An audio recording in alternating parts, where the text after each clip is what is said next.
إن الحمد لله نحمده ونستعينه ونستغفره ونعوذ بالله من شرور أنفسنا ومن سيئات أعمالنا من يهديه الله فلا مضل له ومن يضلل فلا هادي له وأشهد أن لا إله إلا الله وحده لا شريك له وأشهد أن محمدا عبده ورسوله صلى الله عليه وعلى آله وأصحابه وسلم تسليما كثيرا. أما بعد، أيها المؤمنون عباد الله، أوصيكم ونفسي بتقوى الله تعالى، فإن بتقوى الله تعالى ومراقبته في السر وعلانية، فإن من تقى الله وقاه ورصده إلى خير دينه ودنياه. عباد الله، إن هذا الشهر الرجب الذي نعيش في أيامه الآن هو أحد أشهر الحرم الأربع، ذو القعدة وذو الحجة والمحرم، ورجب الفرض لهذه الأربعة خصائص معلومات تشترك فيها، وقد سميت حرما لزيادة حرمتها. قال تعالى: إن عدة الشهور عند الله 12 شهرا في كتاب الله يوم خلق السماوات والأرض منها 4 حرم ذلك الدين القيم فلا تظلموا فيهن أنفسكم. مبالتنو amba ya fadeli amba nyina la fi akan kisi kabanyiro kun toro mananka bara jugu ni alay jommi kanda wude kanda bagay ni alay jommi fili kanda bagate sorola ambe sere ma shi de temini bato ciala makaka ni ala kelente wute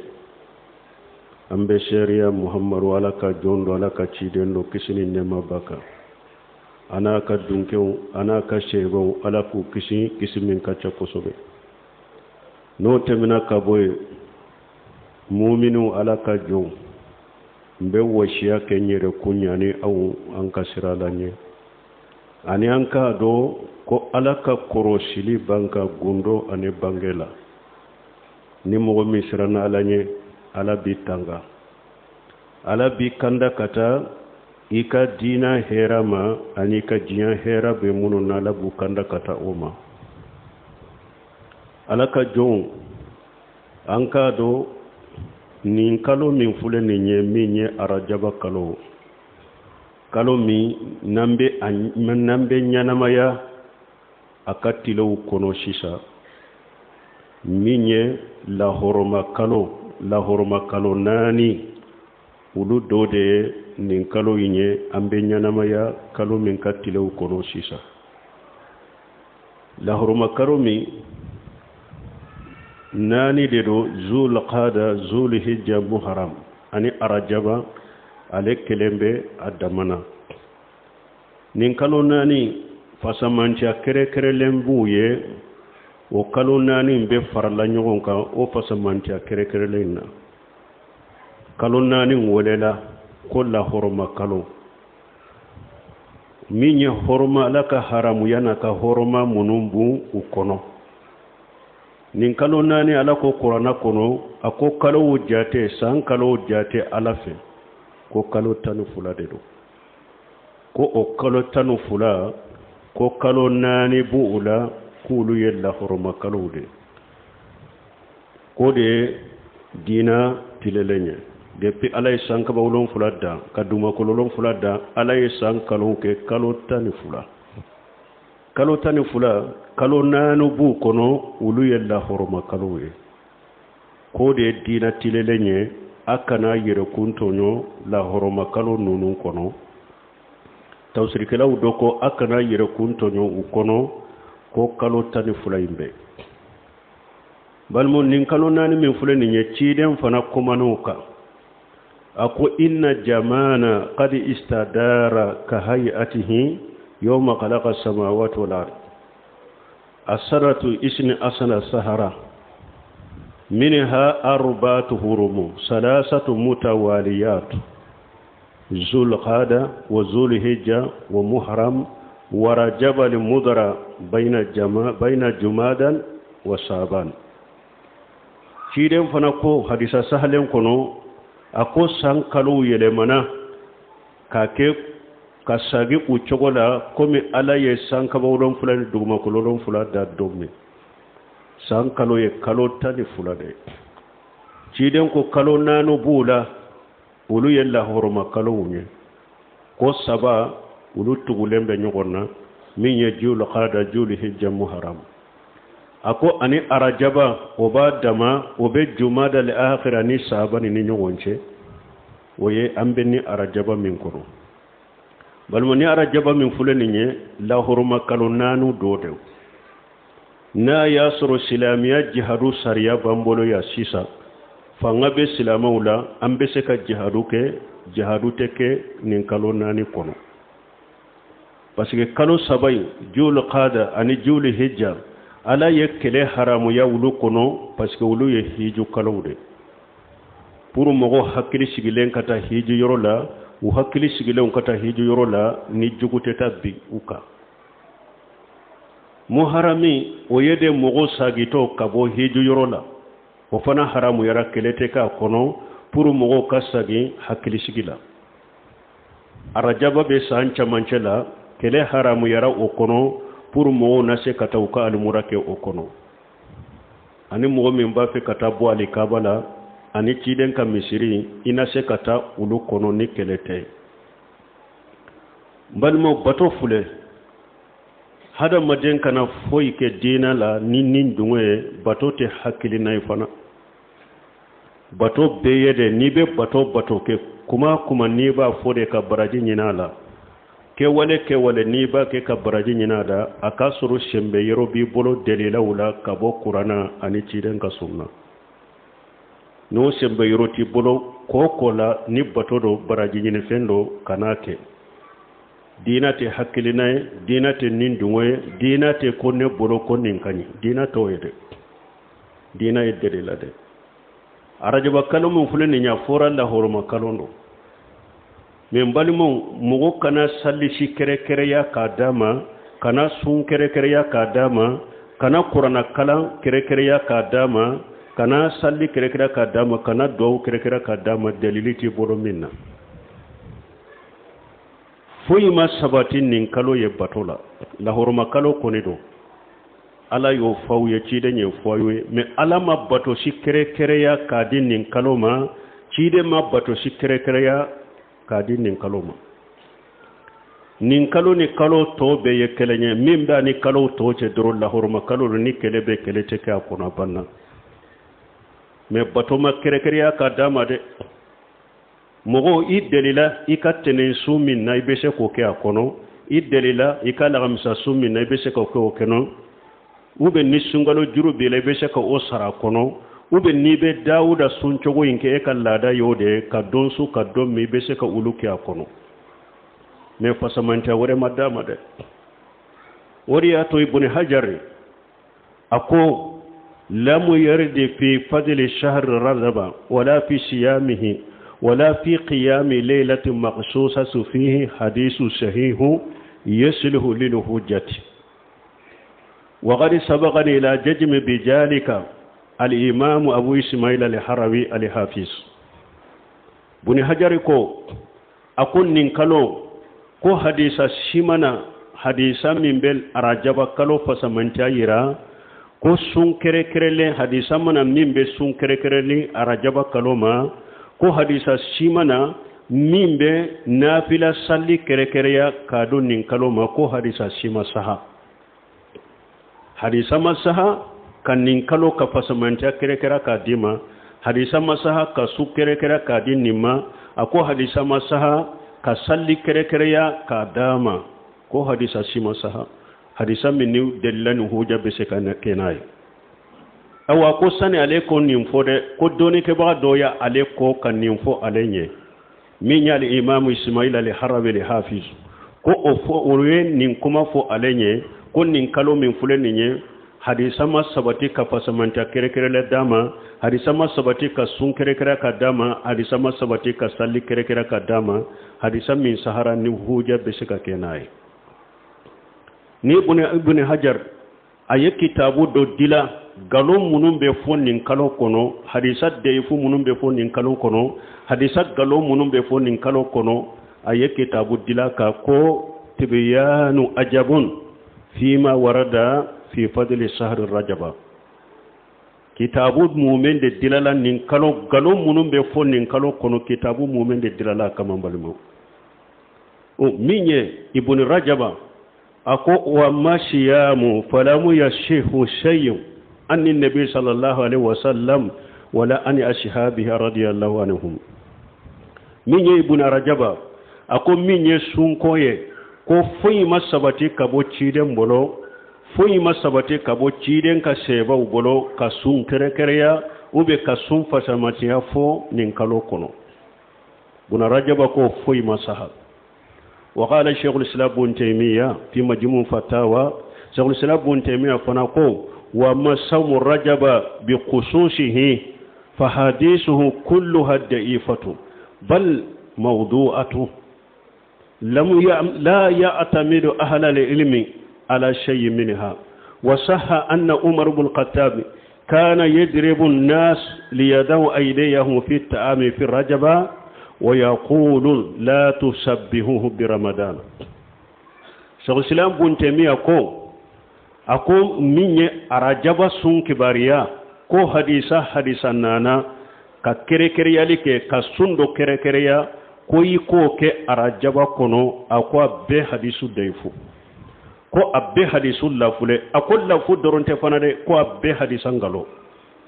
ko galon dilalin da ku dila ku da cidenka ko shima saha ko harisa shite ni doni ke bago bese ka sinsa ka kashembaka ko ibe dalila kenaye arajaba sun kibar yala ako as-sahara ko Umar ibn Khattab cidenka khalifa fulana ko asabatira Umar ibn Khattab arajaba kononana Umar tumbe mogo goshide abu bolo de goshi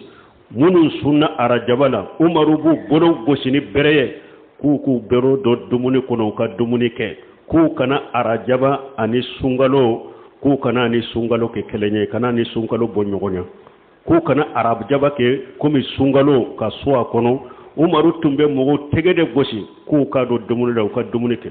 atumba fo fana la arajaba inma ya ajimu li jahiliyatu ako arajaba te ko jahilu de tumba bonya ko arajaba kalo jahilu de tumba bonya Umaru tumbe mogo bolo gosi nu sunna arajaba kono ku ka do dumuni law ka dumuni ke kana arajaba ke ko misungalo o salli do ba kono ko minye arajaba juma folo ko salatu raqaib o salli ko arakam ba kele asalli chogo bu bolo ko arajama juba folo ko boke wa qala ibn qayyim وكذلك أحاديث صلاة الرقائب في ليلة أول جمعة من رجبها كلها كذب ومغتلق على رسول الله صلى الله عليه وسلم بن قيم كو أبو تشكودلا كو سلم من بأرجبا كو صلاة الرقائب كو حديثا نانا لا كو بنغلو كو يا بيتيغو كوندنا كادا تشيدنكا كو تشيدن ما كلمفو minye arajama juma folo duwawu munun be fo ko ikanin duwawu ke ube ikanin nafila sugu ke ube ikanin salli sugu ke ako abengalo abeyede ka tige kunna doro kada cidenka sallallahu alaihi wasallam ciden ma sifo moye donc mbani mo minye ni arajaba damana suntaye mo kana damana sunko ko karo horo malende do ko uko e wakalo horo male ko niye baraji munun ka kono be jide o yede baraji munun sabatirake farda salli nonu niye wulu ka kono o baraji be jide parce que delila be wulu la wulu sabatila o ka ke akono kalo tenensu niye o ke akono ala amsa su niye o ke akono o be sungalo juru ya sara kono ube ewa munye dauda sunchogo ebo de ke ibese ko ke arajaba kono me kanada mana sunde di arajaba na ko pasiga arajaba do kana sunde ko pasiga arajaba de arajaba la hurma kalo do ne ka su kanu do ke ode masabata bolo de lato de la ode ye bidiyai ode masabati bun khaymu ko ama sabati ko cide nye kalo saba su ku tugu nyogon na abada ko mi mogo do ba ke chogomi do be arajaba su ewa kasungalo makono kalo su kasungalo su nin kalo saba do bu su ku tugu nyogon na bun khaymu ko cide mo ke abada ako cide madele ka kalo saba su ku tugu nyogon na abada ewa ko cide madele ka sunnin kalo kono abada minye ibn qayyim ako ama sabati ko cide nye sunken nin kalo kono amma sabati ko sebo ye sunken nin kalo kono ko paske la horma karodo ko paske arajabado o madeli ko ke awa minye kalumura kere ya kadin nin kalona ko arajaba alumura ko fasamanta bala abdullah ibn umar tumami dondo ya fo ko cidenye alumura karajaba kono amba setu ko ako abdullah ibn umar nyinana de ako ma atamar rasulullah sallallahu alaihi wasallam fi rajaba qattu ako cide ma alumura ka rajaba kuna bara an bai shetu ko ako abdullahi ibn umaru ako nyina na de ako cide ma dele ka alumura ka rajaba kuno wala ni masaila sira lejina daima libosi lima walifta ko ma dele ka sabati ko cide nye alumura ka rajaba kuno ako ka alumura ka rajaba kuno ko afo e wa ko damana fasamanta bola ko bidiyaro le siritala ko arajaba alumura te ni mugo min koni ka alumura wakati benna arajaba ma bashi ti ka laika alumura ka kono komi kalo to me kana kere yade ko ewa arajaba alumura damana baraji bahla kateme kalo to ka o sabati lente lesirito la o yebidiyai ani kalo to be kelenya ibe ewa alumura ke kalo to la chogo be shika alumura ke kono me kana jate mina ko ka alumura damana baraji de bala kateme kalo to ka damana baraji be kalo min kan murala kateme kalo toka oyem jumaye oye sungalo de cide nye sungalo de kan mura fasamantafo ne ama am fasamantafo arajaba kan murala ka kere ya kan mura ka arajaba kuno ko dama fasamantaba la bidiado ewa do be kantigeli ke arajaba kuno ko arajaba ka kantigeli fe ka sogo faka kuno ciden ko la faraa wala atira fara ye jahilu tunkera nu ka baga na jigina doro ni demminye donc ube bagan kelen faga onola ko sogodo siden ko wote silamiya kono ako wala atirata ako atira fanate atira ye munye arajaba de do jahilu ka jahiliya wakati la arajaba kalo ube kantigele fendo fana kantige ko arajaba kantigele fe siden ko fanate atumbeli ka koro jahiliya la silamiya nale aya tushe hadisan na Bukhari kuno la fara an wala atira ciden ko fara ate atira yede tumbe kantigali fem minke arajaba kono ciden ko tusera ko fanate ni mugo min fana arajaba kire ya ko arajaba kantigali fe ka saga do faga ube ka bagando faga bidia do lesirta la dinala atusera jahilu tumba ke ka koro mi atusera min fana bidia arajaba kono al isra wal miras do ba fo ko ciden ka sanna yele ko arajaba mugani wolon fulanna ko ciden ka sanna yele kera ode kono no o sufana shera mogo dobe nyogon dalaje kenu kam misirula ka ke wajuluye bidiya do lesritala Sheikh Muhammad ibn Salih Uthaymin rahimahullah ako amasabati ko ciden ka sanna yele kera arajaba kono ko amasabati ako bali derilaw be minna arabila awwal ko ciden ka sanna yele kera ode kono me ciden ka sanna yele make arajaba kono awa ko mogo ka ihtifalu fanake ka nyogon fara nyogon ka kwabe wajulu ke ciden ka sanna yele ako fana yibidiya parce que delila masabati ciden bono na ya nya mariya ko ade ka sanna yele do ba su an ka jama dala janka ke wajuli an ka nyogon fara nyogon ka o masabati ciden bono wala masabati ko ciden ka sanna yele kera arajaba kono sabati lente kele fulanna mogo ka fara nyogon ka fana ko be wajuri ke ko ciden ka sanna yele su bidayo fana yi a'udhu billahi minash shaitanir rajim ya ayyuhalladhina amanu la tuqaddimu bayna yaday Allahi wa rasulihi wattaqullaha innallaha samiul alim بارك الله لي ولكم في القرآن الحكيم ونفعني وإياكم بما فيه من الذكر الحكيم. أقول قولي هذا واستغفر الله لي ولكم ولسائر المسلمين من كل جنب واستغفروه إنه هو الغفور الرحيم.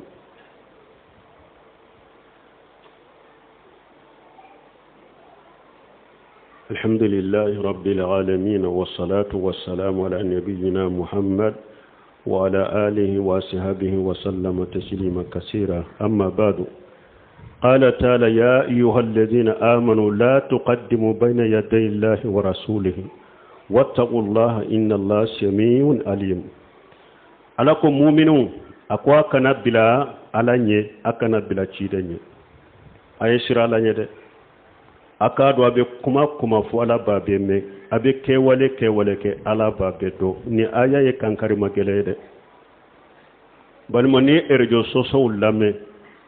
do ni ke bawo be wajilu do fu kuma sugu bebe fo ni arajaba kala kuma sugu be awa be yede kabila ala nye kabila chidenye abe ala nya siranya baliya ala ko la tuqaddimu bayna yaday illahi wa rasuli akana teme ala nya akana teme chidenye kana fenfo kamugo bila fenkeli la delila sabatileti bolo minna qur'ana la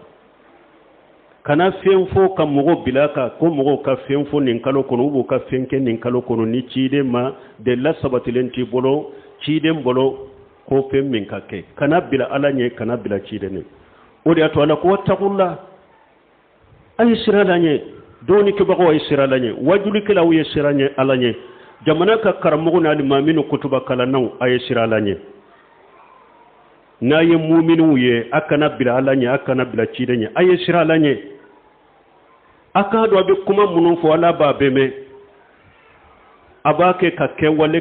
ke ala babe do ala ba usara yawmal qiyamah do de qur'ana kuna la qal yawma akmaltu lakum dinakum wa atmamtu alaykum ni'mati wa raditu lakum al-islam dinan kiden ka hejo laba jole arafa ko binne ala ya ka dina dafaye nyin ka dina dafa awuye nyin ka nema timme auka njena na ya ka silama dina de ke dina imamu na maliki ko akum man ahaddasa fil islam bid'atan yaraha hasanata faqad jama anna muhammad qad qana risala qala ta'ala al-yawma akmaltu lakum dinakum wa atmamtu alaykum ni'mati wa raditu lakum al-islam dinan imamu na maliki ko akoni mugo ye kokurata ka do ni dina kono eye bidia do ni dina kono iko bidia nyuma de do ara jaba illa horoma kalo de ni mugo min kono sunka kono basite sun konila maliki ko mugo ni eye bidia do ta ka do dina kono eye baro fana ko o kanyide ko fentola ako hari ni ma foyi dala ikalla halaya yira iko muhammadu ya jamfantide ekalla halaya yira ko cidenya jamfantide parce que nim fana nafa bala baraji bala cidenya dogo ama fo mugoye o de beno bange sisa tuma maliki en nim fo aya kala akwala ko qur'ana kono bi nyinka dina dafa awuye maliki ka kuma wurela ko mallamu yakunu yawma iji dina falan yakuna al-yawma dina akunni aya jigido min tunte dina kono ko bi o tesika ke dina ide awani aya jigido kuma munun be fo arajaba kola ube sum munun fo ko kake arajabala ube duwa munun fo ko kake arajabala ube jikiru munun fo ko kake arajabala ube qur'ana kala munun fo ko kake arajabala ube ciden ka sanna yele mun ko fo ko kake arajabala ni shin tunte dina kono ne aya jigido atunta kono ciden make ama shebo bilala hadisa nana ni arajaba ko la bengalo abegalo ndilale kada ciden na sallallahu alaihi wasallam mugo kire korosh ciden de ko man ahdasa fi amrina haja ma laysa minhu fa huwa raddu ako anka dina min fulani nye anka ko min fulani na ni islamiya ako ni mugo ye ko kura duwala ko kura min ta kono ako ika bara be shagi malagara ni mugo suna rajaba kono alami bila summi na cide mi bila summi na baraji shitiye o sunna qiyama ni mugo min yi yere bila kantigale fion kantigale la ni arajaba kalola alami nyamara na cide mi nyamara na baraji shite yawmal qiyama do ni mugo min yi yere bila sadaqati bola ko arajaba sadaqati bo la karu hormane do fasamantiya bala yere bira barala sarati bolo min na qiyama ni yere mo mi ni yere bila do adamana salli do adamana nafila salli do ma ala mi nyamra na cide mi nyamra na delila ti bola la qur'ana ni sunna baradi ti yalla gara wa fi riwayati man amila amala laysa alayhi amruna fa huwa raddu na chogodo la ciden ko ni mogo ye barake ni dina kono ko ale cide mi nyamra ni mi nye ko ka bara be sagi ma yomala kamado wala hada madaw ay sabali na ye baraji kanu chogo aw be baraji fe chogo silamiya kadaw ye chogo akana fenke dina kono delila teminna ayeto delila uko ayeto ala yemin fo qur'ana kono fa in tanajatum fi shay farudduhu ila allahi wa rasulihi in kuntum tu'minuna billahi wal yawmil akhir nanyo nyugo soso minna ni doni ke ba masina kote ni doni ke ba masina kote arabu kam fo inte ne njia inte ala ko nanyo nyugo soso minna ko an ka sage kata ala de mani ala ka cide ala ye jumaye qur'ana cide nye jumaye ni cide te balola ka hadisa sahalew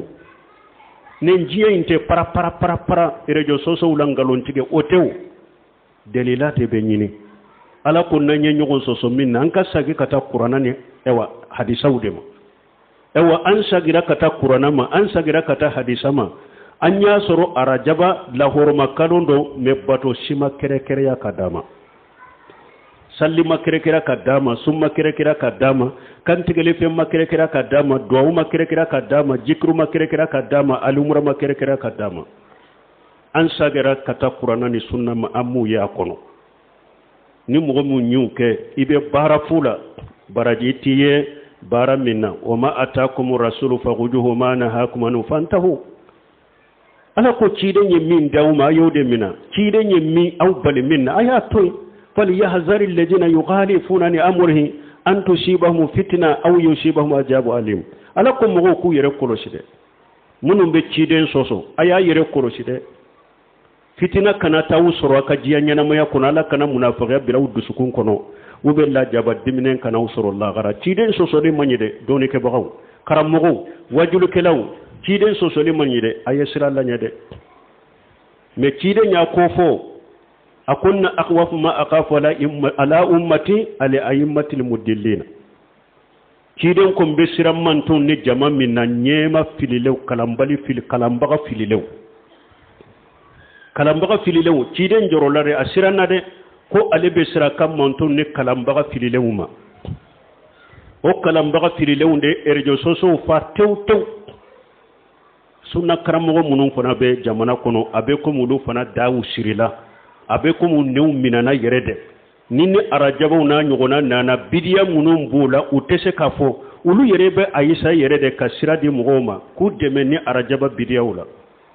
mudahana ni mujamala palasu kama joyoro kama jiannata kama togonilu kama munun budambe kata sunna karamogo ya makera ko me abe dasirila la hawla wala quwwata illa billah ninde musiba yembalimo alaka jamana kisa alaka jamana tanga ube kafula kafo ka je yawuye rajaba illa horma kalo nikele be kelete ka kono me bato kere lenta bolode idde latene summi ne be se ko ke akono idde la ramsa summi ne be se ko akono idde la kalo tile saba summi ne be se ko ke akono ni sungalo jurubi le be se ko osara kono ni dawda suncogo de be bolo de kala de be se ko ke akono me kanada mana sushi kere ya kadama ni ya ke be bara fula baraji kise kelentiye ala kan kise ala kan tanga rabbana atina fid dunya hasanatan fil akhirati hasanatan wa qina azaban nar ربنا لا تزغ قلوبنا بعد إذ هديتنا وهب لنا من لدنك رحمة إنك أنت الوهاب اللهم اجعل الإسلام والمسلمين وأذل الشرك والمشركين ودمر أعداءك أعداء الدين برحمتك يا أرحم الراحمين وآخر دعوانا الحمد لله رب العالمين.